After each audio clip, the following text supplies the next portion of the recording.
मोदी ने चिंदी चीनियों का तेल निकालने की कर ली है तैयारी। सीमा पर अब नहीं चलेगी ड्रैगन की कोई भी मनमानी। सेना हटाने की आनाकानी अब पड़ेगी जिनपिंग को भारी। सीमा विवाद अटकाने का अब होगा पूरा हिसाब किताब।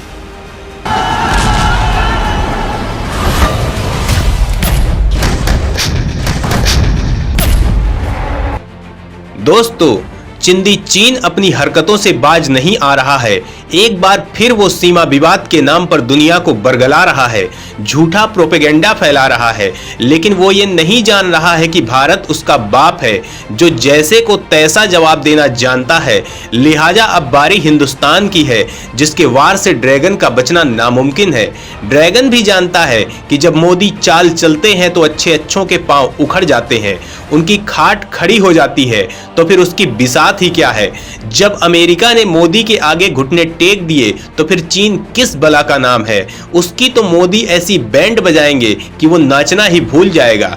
चीन को सबक सिखाने के लिए ही मोदी ने सीमा पर ऐसे इंतजाम करने शुरू भी कर दिए हैं, जिससे उसकी घिघी बनने लगी है। इसी डर से वो सीमा पर अपने फाइटर जेट्स उड़ा रहा है, भारत की तैयारियों का जायजा ले रहा है, क्योंकि वो जानता है कि भारत के बूस्टर से उसकी फटनी तय है। और रही सही कसर भारत के जाबाज निकाल देंगे, उसकी चटनी बना देंगे। लिहाजा अब वो ऐसी मान तलाश रहा है जहां वो जाकर छिप सके, अपने प्यादों की जान बचा सके। दोस्तों, दरअसल सीमा विवाद सुलझाने के नाम पर चीन जो नौटंकी कर रहा है, हर बार जो अड़ंगा लग रहा है, भारत उससे उसकी मंशा समझ गया है।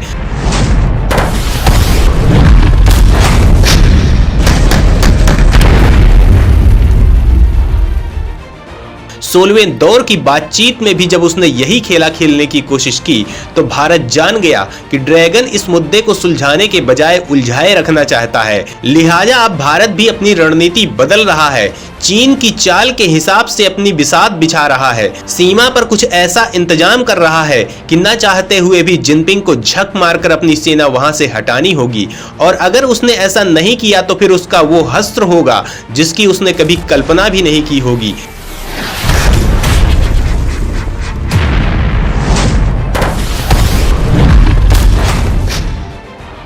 भारत का ब्रह्मास्त्र उसके सैनिकों के ऐसे चीथड़े उड़ाएगा कि उनके लोथड़े भी ढूंढने से नहीं मिलेंगे।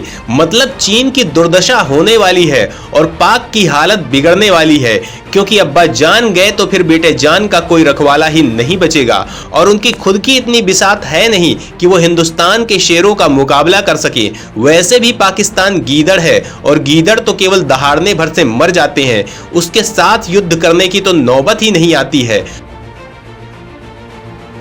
कुल मिलाकर कहा जाए तो भारत ने चीन और पाकिस्तान का तगड़ा ताबीज बनाने की पूरी तैयारी कर ली है, कुछ ऐसा जिससे उनकी नानी याद आ जाएगी।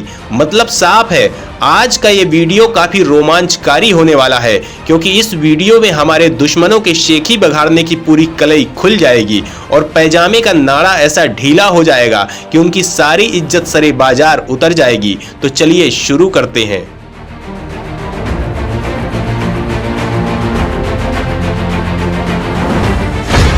लद्दाख को लेकर चीन खेल रहा है बड़ा खेल। चीन के गुणागणित से भारत भी पूरी तरह वाकिफ। दोस्तों, दुनिया जानती है कि चीन की कथनी और करनी में कितना फर्क है। वो किस तरह से चाल चलकर अपने पड़ोसी देशों को उलझाए रखता है। भारत के साथ भी सीमा विवाद को लेकर वो कुछ ऐसा ही कर रहा है, विवाद सुलझाने के बजाय उलझा रहा है। चीन की सेना ने कहा है कि भारत के साथ हाल में हुई कोर कमांडर स्तर की वार्ता में 4 बिंदुओं पर सहमति बनी है। इनमें द्विपक्षीय संबंधों की बहाली की गति को बनाए रखने, प्रभावी तरीके से मतभेदों का प्रबंधन और सीमा पर स्थिरता को बनाए रखना शामिल है।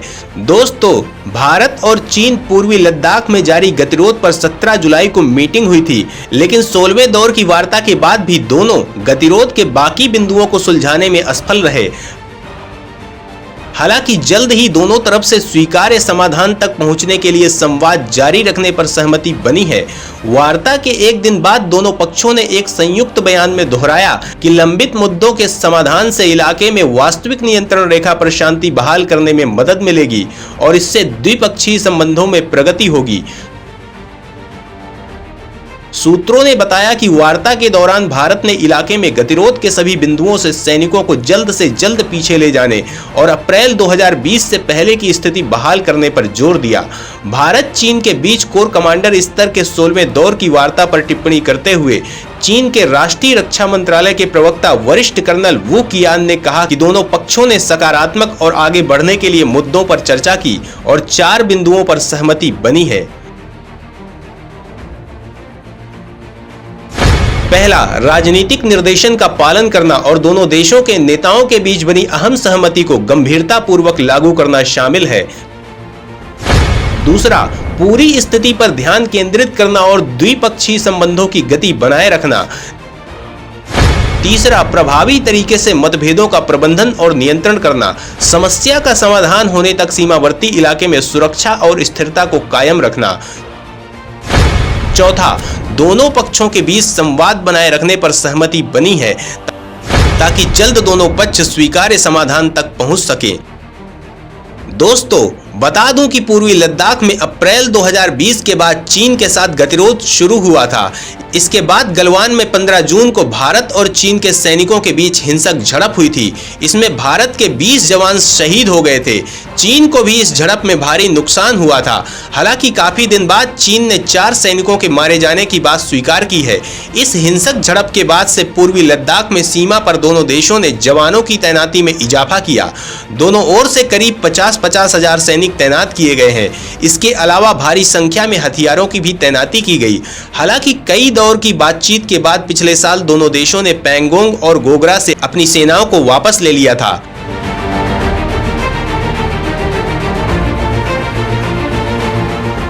दोस्तों, सीमा पर चीन की मंशा को लेकर भारत उसे कई बार आगाह कर चुका है। भारत चीन सीमा विवाद से अमेरिका चिंतित। अमेरिका के हस्तक्षेप से चीन को चढ़ा बुखार। दोस्तों, भारत और चीन के बीच लद्दाख की स्थिति को लेकर पिछले कुछ दिनों से अमेरिका के 2 बड़े अधिकारियों ने बयान दिए और चीन ने इस पर आपत्ति जताई। अमेरिका ने चीन के आक्रामक रुख को लेकर चिंता जताई तो चीन ने आरोप लगाया कि अमेरिका दोनों देशों के बीच तनाव बढ़ाने की कोशिश कर रहा है। दोस्तों, जनरल अमेरिकी सेना के पैसिफिक कमांडिंग जनरल चार्ल्स एफ्लिन ने कहा था कि मेरा मानना है कि जिस स्तर की सैन्य गतिविधि है वह आंखें खोलने वाली है। मुझे लगता है कि चीन ने वेस्टर्न थिएटर कमांड में कुछ ऐसे इंफ्रास्ट्रक्चर विकसित किए हैं जो सतर्क करने वाले हैं। अमेरिका के इस बयान पर चीन ने कड़ी आपत्ति जताई। चीन के विदेश मंत्रालय के प्रवक्ता झाओ लिजियन ने लद्दाख पर अमेरिकी सैन्य अधिकारी के बयान को शर्मनाक बताया और अमेरिका की आलोचना की। चीनी विदेश मंत्रालय के प्रवक्ता झाओ लिजियन ने अमेरिकी जनरल के बयान पर प्रतिक्रिया देते हुए कहा है कि सीमा विवाद दोनों देशों के बीच का मामला है। उन्होंने कहा है, इस समय चीन और भारत के बीच सीमा से जुड़ी स्थिति स्थिर बनी हुई है। दोनों देशों की सेनाओं ने चीन भारत सीमा के वेस्टर्न सेक्टर में ज्यादातर जगहों पर डिसएंगेजमेंट की प्रक्रिया को पूरा कर लिया है। चीन और भारत के बीच सीमा से जुड़ा सवाल दोनों देशों के बीच का मसला है। दोनों पक्ष इस विवाद को संवाद और विचार विमर्श के जरिए सुलझाने के लिए इच्छुक हैं और उनमें ऐसा करने की क्षमता भी है। कुछ अमेरिकी अधिकारियों ने उंगलियां उठाकर तनाव बढ़ाने और दोनों देशों के बीच दरार पैदा करने की कोशिश की है। ये शर्मनाक है। दोस्तों, चीन इससे पहले भी लद्दाख सीमा विवाद के मुद्दे पर अमेरिकी सरकार को घेरता रहा है। इससे पहले ये सब कुछ तब देखने को मिला था जब एक अमेरिकी साइबर सिक्योरिटी फर्म ने अपनी रिपोर्ट में दावा किया था कि चीन सरकार द्वारा पोषित हैकर्स ने सितंबर 2021 से 7 स्टेट लोड डिस्पैच सेंटर यानी SLDC पर हमला किया। केंद्रीय मंत्री RK सिंह ने इस खबर की पुष्टि करते हुए कहा था कि चीनी हैकर्स ने लद्दाख के पास बिजली वितरण केंद्रों पर कम से कम 2 बार हमले की कोशिश की है। हालांकि उन्होंने इन हैकर्स के चीनी सरकार से संबंधित होने के मुद्दे पर कुछ नहीं कहा था, लेकिन चीन ने इस रिपोर्ट पर प्रतिक्रिया देते हुए अमेरिकी सरकार पर चीन के खिलाफ दुष्प्रचार करने का आरोप लगाया था। लिजियन ने कहा था कि हम ये देख रहे हैं कि पिछले कुछ समय से अमेरिकी सरकार और कुछ साइबर सिक्योरिटी कंपनियों ने व्यवस्थित तरीके से चाइनीज हैकिंग से जुड़ा दुष्प्रचार फैलाना शुरू कर दिया है।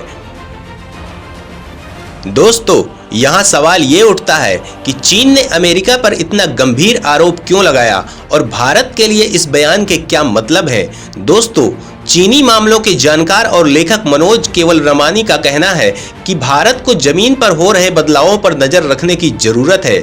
उनके मुताबिक इस बात की चिंता करने की बजाय कि कौन क्या बोल रहा है, भारत को यह समझने की जरूरत है कि जमीन पर क्या हो रहा है।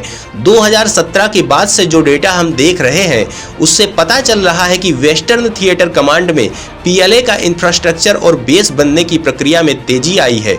इससे भारत की राष्ट्रीय सुरक्षा के लिए खतरा पैदा होता है। दोस्तों, भारत और चीन के बीच लद्दाख में साल 2020 में विवाद शुरू हुआ था। उसके बाद से अमेरिकी अधिकारी अलग अलग मौकों पर बयान देते रहे हैं, जिसके बाद से ही सवाल उठने लगे हैं कि क्या अमेरिका ने अपनी नीति में भारत को लेकर कोई बदलाव किया है। क्या वो भारत के जरिए अब चीन को सबक सिखाना चाहता है, जैसा वो यूक्रेन युद्ध में रूस के साथ कर रहा है। दोस्तों, जानकारों का कहना है कि भारत में काफी लोगों का मानना है कि चीन के साथ संघर्ष में हमें अकेले ही निपटना होगा। जब अमेरिका की ओर से यह कहा गया कि अगर आपको चीन से निपटना है तो आप पूरी तरह हमारे साथ आ जाइए, इस पर दिलीप सिंह की प्रतिक्रिया आई थी। अमेरिका की ओर से एक बड़ी पहल चल रही है कि भारत पूरी तरह उसके साथ आ जाए और रूस के खिलाफ खड़ा हो जाए, लेकिन उनकी ओर से अब तक ऐसी बात सामने नहीं आई है जिससे ये पता चले कि चीन के साथ संघर्ष में वह हमारे साथ खड़े होंगे या नहीं। ऐसे में ये सारी बातें उसी दिशा में की जा रही हैं कि भारत अमेरिका के साथ खड़ा हो जाए, लेकिन हमारे विदेश मंत्री के बयानों से यह स्पष्ट होता है कि उन्हें यह नहीं लगता है कि चीन और भारत के बीच कोई हस्तक्षेप कर सकता है या किसी की मदद मिल सकती है। लिहाजा भारत अपने स्टैंड के हिसाब से चीजों को तय कर रहा है। जय हिंद, जय भारत।